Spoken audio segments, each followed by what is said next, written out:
Good morning! Good morning! We are heading sa Mate or sa Katiil? Sa Baganga. We're not sure mga langga.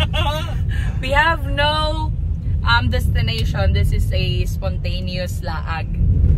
So, susunduin namin si Mama and Papa ni Mike kasi sasabay sila sa amin. Magro-road trip kami ngayon. Sila Mama and Papa ko, kino-convince namin na sumama but they don't want to kasi kakabalik lang nila sa kanilang pagtitinda. So, they wanna just, continue pagtitinda muna para hindi mawala yung kanilang mga suki ba. So, ayun na muna nilang magpasyal-pasyal. Siguro na kasi sa New Zealand kami, palagi kaming namamasyal. So, parang, naubos na yung kanilang gana sa pagpasyal-pasyal, sa paglaag-laag. Kaya ngayon, gusto na muna nilang mag-work. So, ngayon, kami lang, si Baby, sa likuran. Tinry namin na ilagay lang si Baby sa likuran. May rambutan nilang sunis, Baby. Tinry namin na si Baby ay sa likuran muna. We'll see kung hindi siya iiyak. And then, later on, I will be at the back. But, for now, yes, let's go! We are excited! So, ayun mga langga, pinick up lang namin yung mga in-laws ko. Tapos, dumiretso na kami papunta sa Davao Oriental. Tapos, on our way there, nakakita kami ng mga nagtitinda ng mga mais, ng mga sweet corn dito sa gilid ng kalsada. At dahil paborito yan ng mga in-laws ko, bumili sila ng kaunti. Alam niyo mga langga, hindi ko na natatandaan kung kailan ako exactly huling nakadaan dito sa lugar na ito. Pero ngayon, masasabi ko na napakaganda ng mga bulubundukin.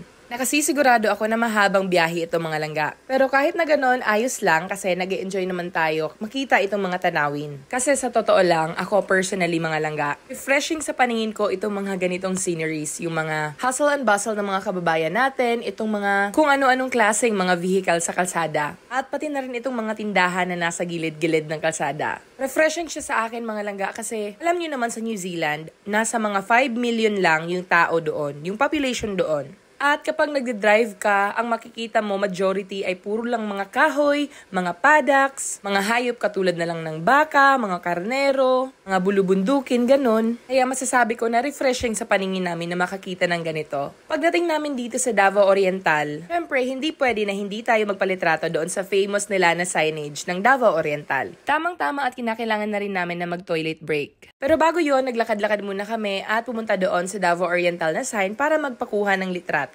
Bago pa kami umuwi dito sa Pilipinas para magbakasyon mga langga, ito na talaga yung sinasabi namin ni Mike or pinaplano namin ni Mike na maglo-long drive kami. At ito na nga, finally, tutuparin na natin. Kaya ako nasabi na famous itong signage nila mga langga kasi palagi ako nakakita sa online. Lalo na sa Facebook ng mga kababayan natin na nagpapalitrato dito. Pagkatapos namin magpalitrato doon, nag-decide kami na kumain na muna ng lunch since 11:25 na. Baka kasi sa daanan, wala na kaming madaanan na kainan, kaya naman mas mabuting dito na lang kami kumain. Tamang-tama at dito sa taas, mayroon silang cafe na tinatawag na Kagan Cafe. Wala pang ibang kumakain ngayon, kaya maswerte tayo at sigurado ako na mabilising serving nila. Ang presyo ng kanilang mga bilihin dito mga langga ay hindi naman ganun kamahalan at ang quantity ng serving nila ay madami rin. Hindi lang pagkain ang binibenta nila dito mga langga, meron din silang binibenta ng mga botelya ng coconut oil. At nagbibenta din sila dito ng pastel, kaya bumili ako. Pero sa naaalala ko, hindi ito yung original na pastel na binibili namin dati. Layo kasi yung lasa at kaunti lang yung palaman niya kumpara doon sa binibili namin na pastel dati mga langga. Pero masarap pa rin naman siya at nag-enjoy kami dahil meron na kaming extra snacks sa daan.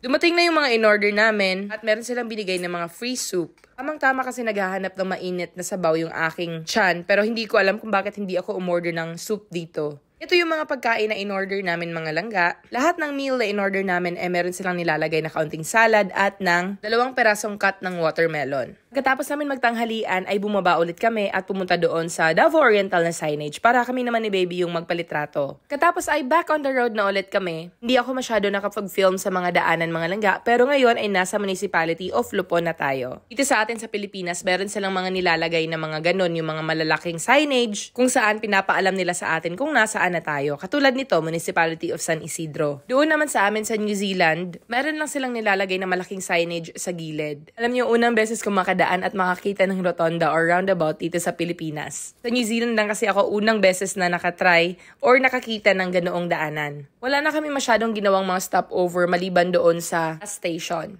Kaya ngayon, andito na tayo sa City of Mati. Plano namin na huminto doon sa kanilang sikat na view na tinatawag na Sleeping Dinosaur. Kumadaan na kami dito dati mga langga, pero ito yung unang pagkakataon na magpapapicture kami dito. Di kasi kami nakakatigil dito dati dahil bus lang yung sinasakyan namin. So ayun, pagkatapos namin mag-stop over para magpalitrato ay dumiretso na ulit kami kasi medyo malayo-layo pa yung aming accommodation. Nagpabook ako ng accommodation dito sa Dahican mga langga para hindi na kami dumiretso doon sa pinaplano naming puntahan, which is yung Langka. Sa mga 2 PM na ngayon mga langga, kaya naman dumiretso na agad kami sa aming accommodation para naman makapagpahinga kami. Nagpabook pala kami ng accommodation sa Airbnb at ang pangalan ng accommodation na pinabook namin ay Destino Dahican. Isa siyang private na accommodation at hindi sila tumatanggap ng mga day tours. Meron lang sila ditong 4 na mga rooms at ngayon ay kami lang yung nagpa-accommodate dito. Low tide na pala nung dumating kami mga langga, kaya ganyan yung itsura ng dagat. Maganda magstay dito kasi tahimik lang siya at private yung resort. So kung madami kayo, kung grupo kayo, ayos na ayos dito. Nasa 6,000 pesos yung bayad namin dito mga langga. Depende siya sa conversion rate kasi New Zealand dollars yung binayad ko. Pero good for 6 person na yung room at pwede rin kayong makapagluto dito mga langga. Dahil kakarating lang natin, nag-chill-chill muna tayo dito at kumain ng dala nila mama na lagkit na mais. Malapit lang din dito yung mga kainan, kaya naman kung mas prefer nyo na kumain sa labas, hindi yun problema. Tsaka dito sa tapat nila, actually meron silang Japanese restaurant na pag-aari ng anak ng may-ari ng resort na to. At doon namin planong kumain ngayong gabi. Yes, dito na part sa Dahican mga langga, mabato na yung dagat. Pero siguro kapag low tide na tomorrow, ayos lang din naman siguro yun. Kinagabihan ay nagutom na kami, kaya naman pumunta na kami doon sa tapat ng resort para kumain. Mukhang bago lang itong restaurant na ito mga langga kasi bago pa yung mga kahoy sa building niya. Maliit lang yung building nila pero pagpasok mo naman maganda yung loob. Linis at para ka talagang nasa Japan. Hindi ka mahalan ang presyo ng kanilang mga pagkain dito at madami pa ang kanilang serving. Kaya naman sulit na sulit siya. Nag-enjoy kami sa mga pagkain nila kasi hindi lang maganda yung quality, masasarap pa.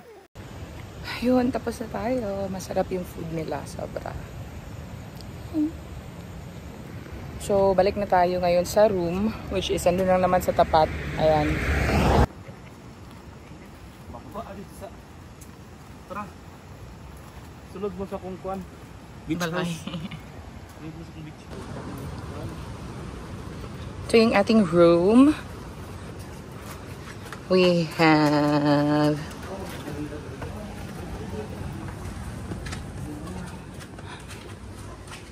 a simple room. Very simple room. yan, very straightforward. May aircon. And then may toilet doon. Kung 6 kayong matutulog dito, meron silang mga extra bed na pwede nyong gamitin. Plano naming umalis ng maaga dito sa resort, kaya naman kinaumagahan ay maaga silang nagluto para makapag-agahan muna kami bago kami bumiyahe. Ganito pala yung itsura dito sa resort kapag kamaliwanag mga langga. Kahapon kasi hapon na kami dumating at paggabi na siya, kaya hindi masyadong kita kung gaano kaganda ang lugar na ito. Sa mga hindi po nakakaalam, ito pong Mati City kung saan tayo ngayon. Ito pong city na ito ay kilala sa kanilang beach destination. At itong Dahican ang isa sa mga popular na destinasyon dahil sa kanyang 2 kilometers na pure white sand shore. Naging popular na rin itong lugar na ito para sa mga surfers at mga skimboarders. Kasi nakikita nyo naman malalaki yung alon dito. Pero itong lugar kung saan tayo nagstay ngayon ay malayo po doon sa kanilang 2 kilometers na white sand beach. Pagkatapos namin magagahan ay umalis na kami sa resort papuntang Langka, Mati. Pero bago kami pumunta doon, nag-stop over muna kami doon sa kanilang museum dito sa Mati na tinatawag na Subangan. Bawal na daw ngayon mag-video taking dito sa loob ng kanilang museum, kaya naman dito lang tayo sa labas nakapag-video taking mga langga. Pagkatapos namin doon ay dumiretso na kami sa biyahe papunta sa Langka dahil malayo pa yung Langka dito mga langga.